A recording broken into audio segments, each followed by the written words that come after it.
பொருளாதார மேம்பாடு.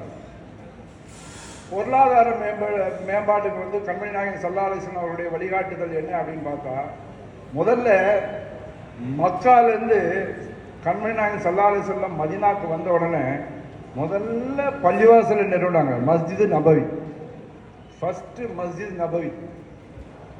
மஸ்ஜித் நபவியை வந்து நிறுவனதுக்கப்புறம் இந்த மஸ்ஜித் நபவியோட பள்ளிவாசலோட மற்றவங்களை இணைச்சாங்க. இதுதான் அவங்க பண்ணாங்க. பொருளாதார மேம்பாட்டுக்கு அவங்க வந்த உடனே முதல்ல என்ன பண்ணாங்க அப்படின்னா, மக்கத்து முஜாஹிதீன்களையும் மதீனத்து அன்சாரிகளையும் ஒன்று பார்ட்னர் ஆகினாங்க.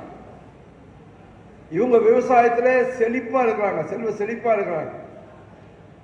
அவங்களோட ஒருத்தரை சேர்த்தாங்க. மதீனத்து சகோதரர் ஒருத்தர் மக்கால இருந்து. இப்படி நிறைய பார்ட்னர்ஸ் ஒன்று சேர்த்து விட்டாங்க.